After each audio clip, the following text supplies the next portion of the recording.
بسم اللہ الرحمن الرحیم۔ السلام علیکم۔ حضرت علامہ عبدالرحمن جامی رحمۃ اللہ تعالی علیہ تحریر فرماتے ہیں کہ ایک روز ابو المعال نامی درویش حضرت شیخ عبدالقادر جیلانی رضی اللہ تعالی عنہ کی مجلس میں حاضر ہوئے۔ مجلس کے دوران ان کو پاخانہ کی حاجت ہوئی، جس نے اس قدر شدت اختیار کر لی کہ یہ اپنی جگہ سے جنبش نہیں کر سکتے تھے، یہ بالکل بے طاقت ہو گئے۔ انہوں نے شیخ کی طرف استغاثہ کی طور پر دیکھا۔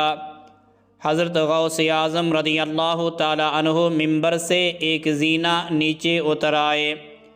اس وقت پہلے زینے پر آدمی کے سر کی طرح ایک سر ظاہر ہوا۔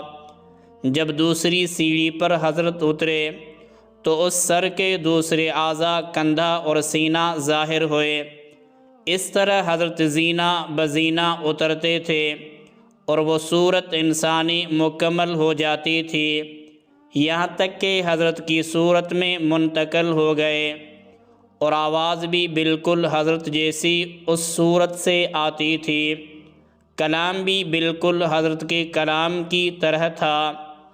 اس صورت کو سوائے اس حاجت مند کے اور کوئی شخص نہیں دیکھ سکتا تھا۔ اس وقت حضرت اس شخص کے قریب آ کر کھڑے ہو گئے اور اپنی آستین اس شخص کے سر پر ڈال دی۔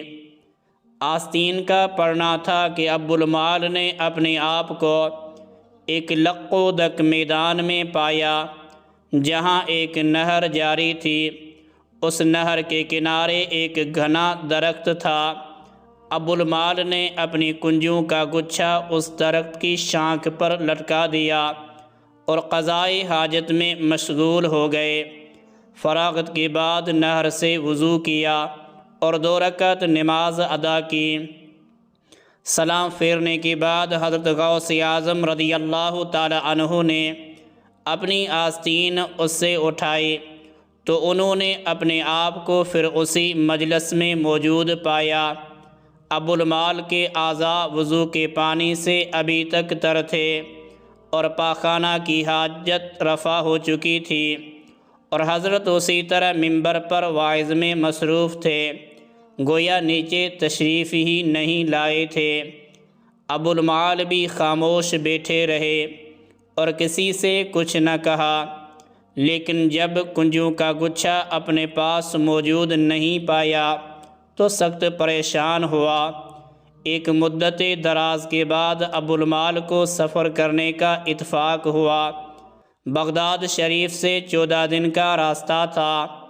اثناء سفر ایک میدان سے گزرے جہاں نہر جاری تھی۔ ابو المعال وضو کرنے کے لیے نہر پر گئے تو یہ وہی نہر تھی جہاں قضائے حاجت کے بعد اس روز وضو کیا تھا۔ وہاں انہوں نے اس درخت کو بھی پہچان لیا۔ اس کی کنجوں کا گچھا اسی طرح درخت کی شاخ پر لٹکا ہوا تھا۔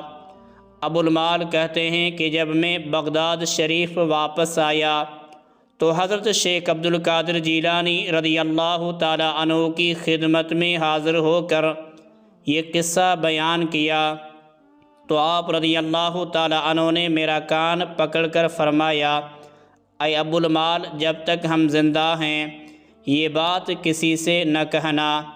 حضرت غوث اعظم رضی اللہ تعالی عنہ نے اس واقعے سے اپنا عقیدہ واضح طور پر ثابت کر دیا کہ خدا تعالیٰ نے مجھے تصرف کی وہ قدرت عطا فرمائی ہے کہ جنہیں سن کر انسانی عقل حیران ہو جائے۔